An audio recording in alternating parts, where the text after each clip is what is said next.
జరుగుతున్న పరిణామాలు చూస్తుంటే బాధేస్తుంది. నిరుద్యోగులపై జగన్ అండ్ బ్యాచ్ గొడ్డలి పోటుతో కస నరికినట్టుంది. మరి జగన్మోహన్ రెడ్డి గారికి నిరుద్యోగులు ఓట్లు వేయలేదనో 11 సీట్లకు పరిమితం చేశారనో,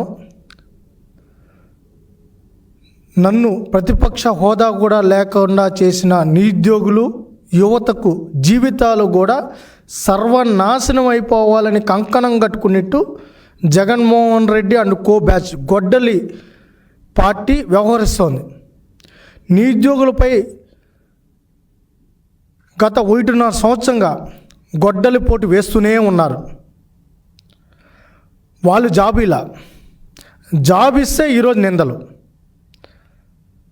ఒక్కసారి వెనక్కి తిరిగి చూస్తే 2019 ఎలక్షన్లో ఊరూరా తిరిగారు జగన్మోహన్ రెడ్డి. మేనమామంగా ఉంటా, నిరుద్యోగులకు అండగా ఉంటా, నేను వస్తే మెగా డిఎస్సి పెడతా, జాబ్ క్యాలెండర్ విడుదల చేస్తా, మిమ్మల్ని అందరినీ ప్రభుత్వ ఉద్యోగులుగా మార్చేస్తానని చెప్పాడు. చివరన ఆయన ఓట్లన్నీ గుద్దించుకున్నారు. గుద్దించుకున్న తర్వాత ఏం చేశాడు? అధికారంలోకి వచ్చిన తర్వాత 2 సంవత్సరాలు 3 సంవత్సరాలు అవుతా ఉంది. నిరుద్యోగులు రోడ్డు మీదకి వచ్చారు. ఎప్పుడు మెగా డిఎస్సి ప్రకటిస్తావు జగన్మోహన్ రెడ్డి గారు అని ప్రశ్నిస్తే అసెంబ్లీ సాక్షిగా అసలు టీచర్ ఉద్యోగాలు ఎక్కడ ఖాళీగా ఉన్నాయని చెప్పారు వాళ్ళు విద్యాశాఖ మంత్రి ఈయన కలుసుకొని. అసలు టీచర్ ఉద్యోగాలే ఖాళీగా లేవని చెప్పారు. ఉంటే కదా మేము భర్తీ చేయగలుగుతామని చెప్పారు. లాస్ట్కి ఇంకా 2 నెలలు ఎలక్షన్ ఉండగా తూతూ మంత్రంగా అది భర్తీ చేయాలని కాదు, నాటకాలు ఒక 6,000 పోస్టులతో ఒక నోటిఫికేషన్ ఇచ్చారు.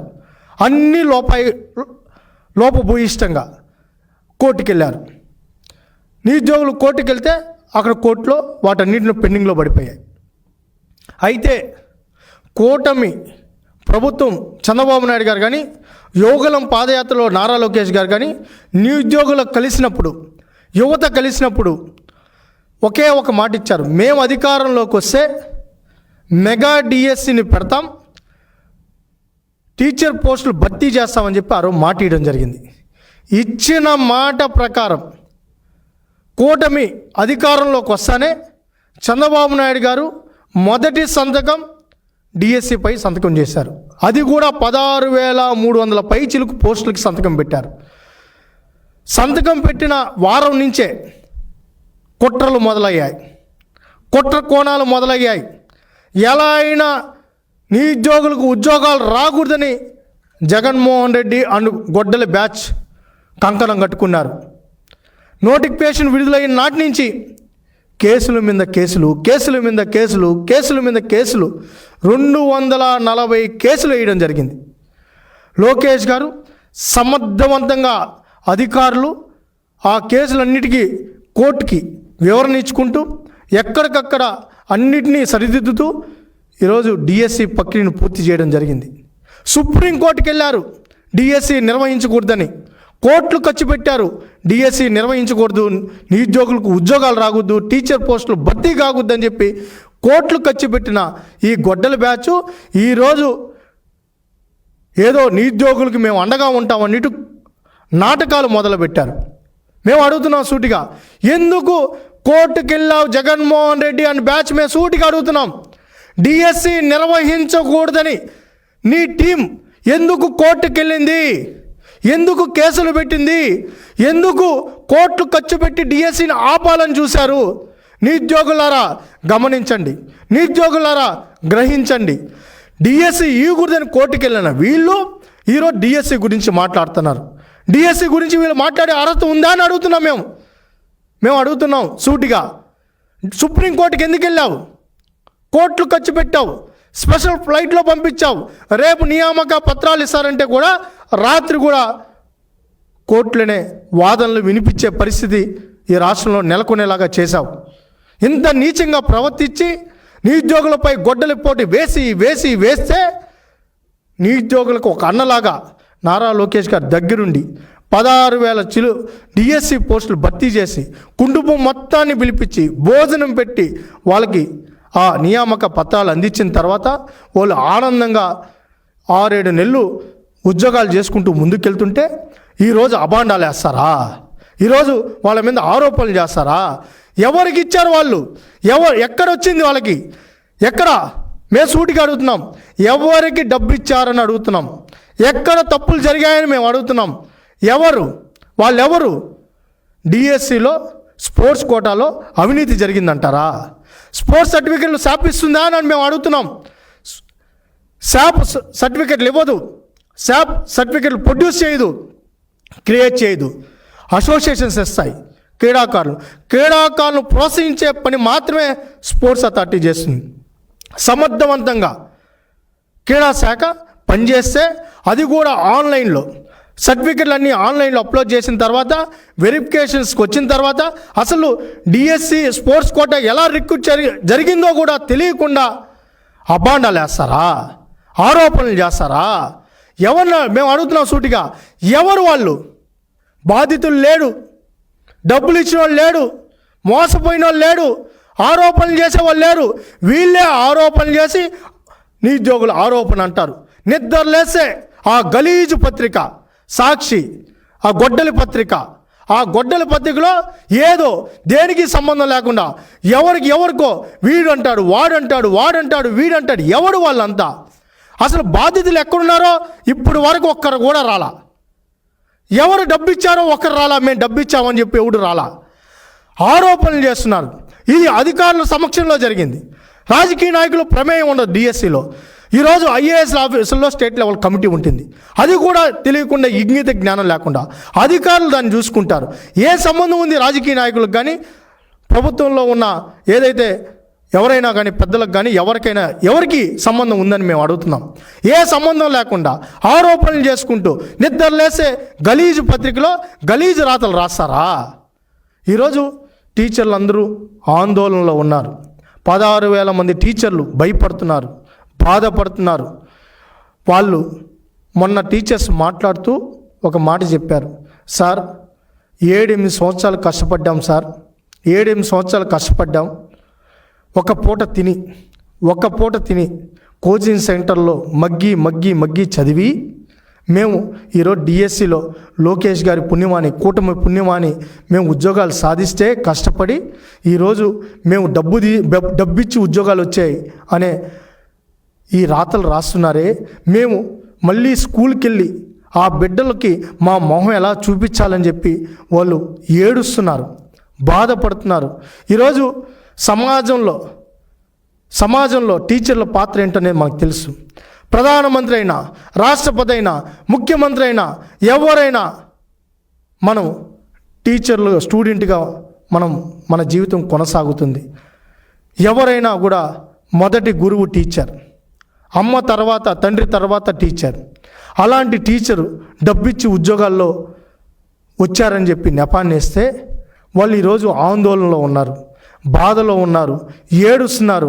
మేము కష్టపడి కూలీ నాలి చేసి అప్పో చేసి ఈరోజు మేమందరం కూడా కష్టపడి చదివి కుటుంబానికి దూరమై, బిడ్డలకు దూరమై, తల్లిదండ్రులకు దూరమై మేము కష్టపడి చదివితే ఈరోజు మార్కులతో మేము ఈ డిఎస్సి వస్తే ఈరోజు అబాండాలు వేస్తారని చెప్పి వాళ్ళు బాధపడ్డారు. ఆ బాధకి ఎవరు సమాధానం చెప్తారని అడుగుతున్నాం. వాళ్ళ ఆవేదనకి ఎవరు సమాధానం చెప్తారని అడుగుతున్నాం.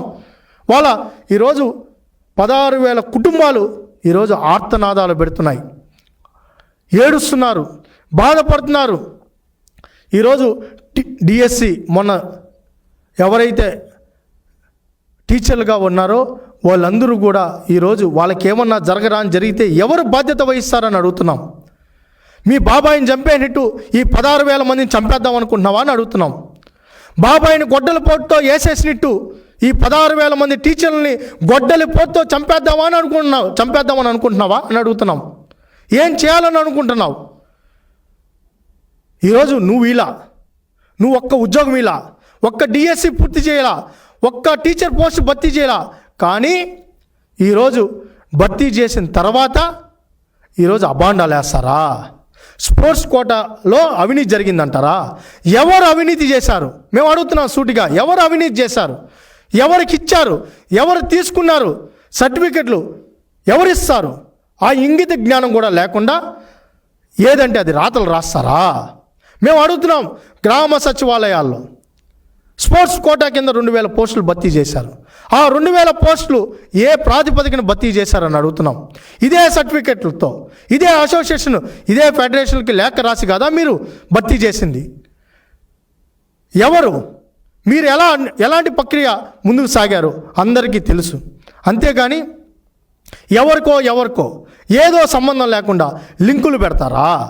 ఆరోపణలు చేస్తారా? ఎక్కడుంది మీ దగ్గర ఎవిడెన్స్?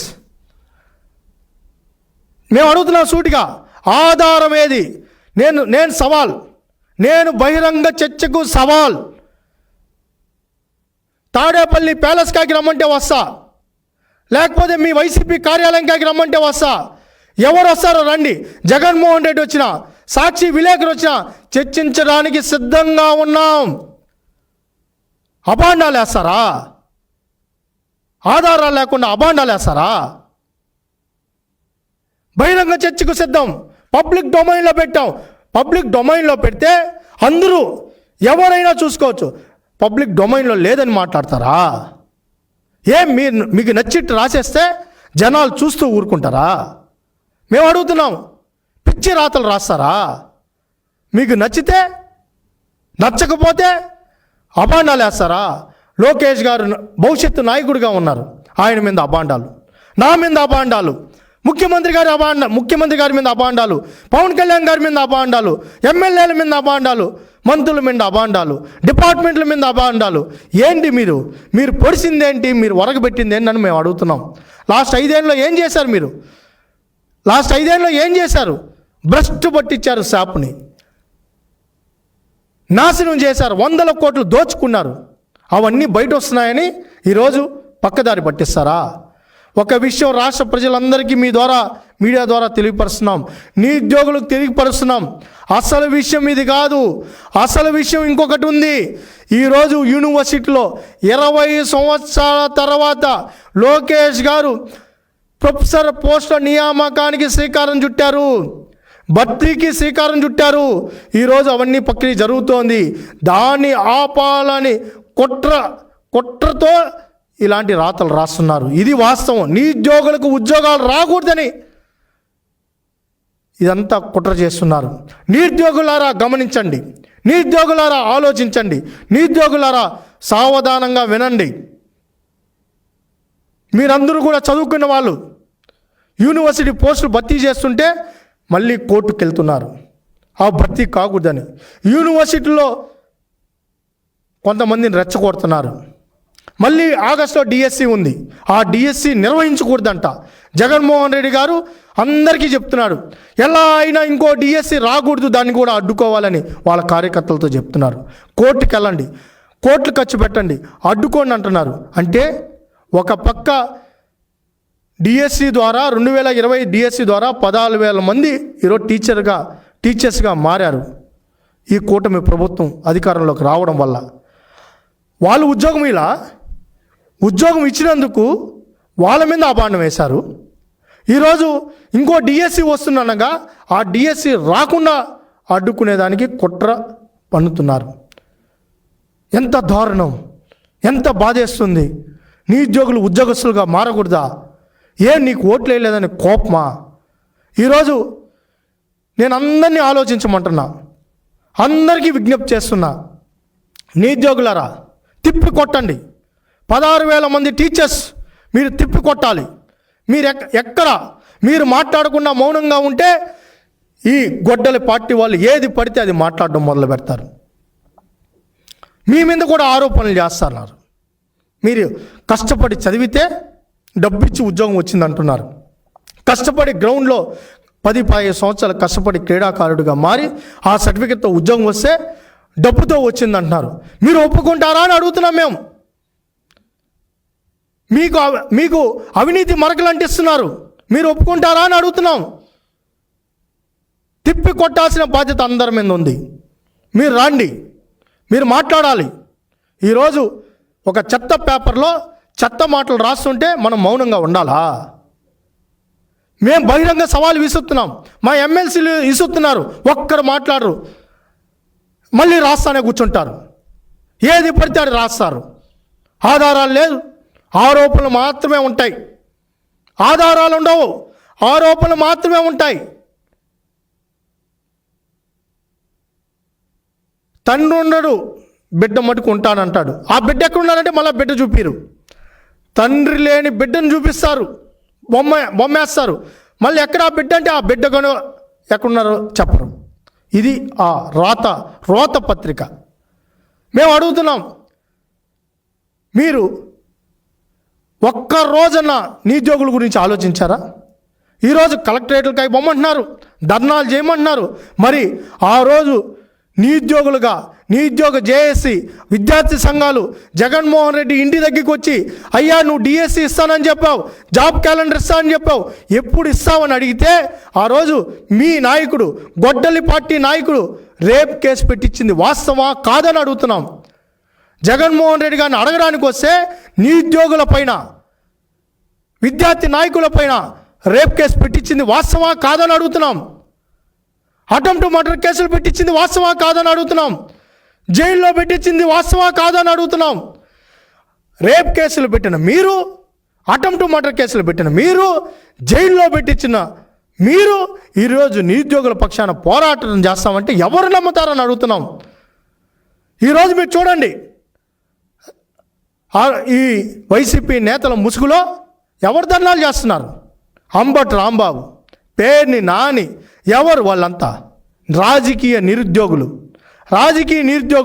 ఈరోజు వాళ్ళతో ఉండే వాళ్ళందరినీ చూడండి, గంజాయి బ్యాచ్ని తీసుకొని పోయి, పిక్ పాకెటర్స్ని తీసుకొని పోయి, చైన్ స్కాచర్స్ని తీసుకొని పోయి ధర్నాలు నిర్వహిస్తారా? నిరుద్యోగులు అవమానపరుస్తారా? నేను నిరుద్యోగులకు విజ్ఞప్తి చేస్తున్నాం. 10,000 పోస్టులతో జాబ్ క్యాలెండర్ విడుదల చేశారు నారా లోకేష్ గారు. ఈరోజు డిఎస్సికి ప్రిపేర్ అవ్వండి, గ్రూప్ 1కి ప్రిపేర్ అవ్వండి, గ్రూప్ 2కి ప్రిపేర్ అవ్వండి, దాంతోపాటు యూనివర్సిటీ పోస్టులకు ప్రిపేర్ అవ్వండి. మీకు అండగా ఈ కూటమి ప్రభుత్వం ఉంది. ప్రతి నిరుద్యోగికి అండగా ఈ కూటమి ప్రభుత్వం ఉంది. ఎట్టి పరిస్థితుల్లో ప్రతి నిరుద్యోగికి న్యాయం చేస్తాం, ఉద్యోగాలు ఇచ్చే బాధ్యత తీసుకుంటాం. ఈరోజు అనేక పరిశ్రమలు వస్తున్నాయి, పెట్టుబడులు వస్తున్నాయి, లక్షలాది మందికి ఉపాధి దొరుకుతోంది. అధైర్య పడకండి. ఈ కూటమి ప్రభుత్వం నిరుద్యోగుల పక్షాన ఉంది. ఈ కూటమి ప్రభుత్వం ఉద్యోగస్తుల అండగా ఉంటుంది. అయితే ఈ గొడ్డల పార్టీ రోజుకో రాజకీయం చేస్తుంది, రోజుకొక అభాండం వేస్తుంది. అవసరమైతే తల్లికి బిడ్డకు కూడా అంటగడుతుంది. అప్రమత్తంగా ఉండాలి మనం. అప్రమత్తంగా లేకపోతే వీళ్ళు ఏదైనా చెప్తారు. బాబాయిని వీళ్ళే వేసేసి మరుసటి రోజు పేపర్లో చంద్రబాబు నాయుడు గారి చేతిలో గొడ్డలి పెట్టారు, కత్తి పెట్టారు, పింక్ డైమండ్ అన్నారు. చంద్రబాబు నాయుడు గారు ఇంట్లో దొరుకుతుందన్నారు. లాస్ట్ 5 ఏళ్ళు పింక్ డైమండ్ గురించి ఏం మాట్లాడలేదు. అవినీతి అన్నారు, ఆరోపణలు అన్నారు, ఆరోపణలన్నీ చేశారు. అమరావతి మీద అబాండాలు వేశారు. ఈరోజు పరిశ్రమలు వస్తా అంటే వాటి మీద కూడా కోర్టుకు వెళ్తున్నారు. ఏం ఈ రాష్ట్రానికి పరిశ్రమలు రాకూడదా, పెట్టుబడులు రాకూడదా అని మేము అడుగుతున్నాం. స్పోర్ట్స్ కోటా కింద స్పష్టత ఉంది, ఎక్కడ అవకాశం లేదు. అధికారులు సమర్థవంతంగా పనిచేశారు, ఏ నాయకుడి ప్రమేయం లేకుండా పనిచేశారు. ఏది పడితే అది నోటికొచ్చిట్టు పేపర్ ఉంది కదా అని, ఛానల్ ఉంది కదా అని చెప్పి ఏది పడితే అది వాగుతారా, ఏది పడితే అది రాస్తారా? మీ కుట్ర కోణాలు అన్నీ తెలుసు నిరుద్యోగులకి, వదిలిపెట్టే ప్రసక్తే లేదు. మేము అడుగుతున్నాం, ఉద్యోగం ఇలేని నువ్వు ఏ విధంగా ప్రశ్నిస్తావని మేము అడుగుతున్నాం. ఉద్యోగాలే లేవని చెప్పిన నువ్వు ఏ విధంగా ఈరోజు డిఎస్సి గురించి మాట్లాడతావు? ఈరోజు నిరుద్యోగులంతా మీకు వ్యతిరేకంగా ఈరోజు రోడ్డు ఎక్కారు. గొడ్డలి పార్టీని భూస్థాపితం చేస్తామంటున్నారు నిరుద్యోగులు. ప్రతిపక్షాల మీద మొట్టమొదటిగా నిరుద్యోగులు గలవిప్పిన సంఘటన ఈ రాష్ట్రంలోనే కనిపిస్తోంది. అప్రమత్తంగా ఉండాలి, తిప్పికొట్టాలి. సమర్థవంతంగా ఈ కూటమి ప్రభుత్వం ముందుకెళ్తోంది. బహిరంగ చర్చకు సిద్ధంగా ఉన్నాం. మీరు రమ్మన్నా మేము వస్తాం. ఎక్కడికి రమ్మంటారో చెప్పండి, ఆధారాలతో వస్తాం. మీరు ఆరోపణలతో ఉన్నారు, ఆధారాలు లేవు, ఆరోపణలు మాత్రమే ఉన్నాయి. సిగ్గు లేకుండా ఏది పడితే అది రాస్తారా? లీగల్గా ఏం చేయాలో అన్నీ చేస్తున్నాం, ఎవరిని వదిలిపెట్టాం. ప్రతి నిరుద్యోగికి విజ్ఞప్తి చేస్తున్నా, జాబ్ క్యాలెండర్కి సిద్ధంగా ఉండండి. మీరు ఉద్యోగస్తులుగా చేసే బాధ్యత కూటమి ప్రభుత్వం తీసుకుంటుందని తెలియజేసుకుంటూ, టీచర్స్ అందరూ కూడా బాధపడక తల్లి, బాధపడకండి. మీ గళాన్ని వినిపించండి, ప్రశ్నించండి. మీకు అండగా ఈ కూటమి ప్రభుత్వం ఉందని తెలియజేసుకుంటున్నా.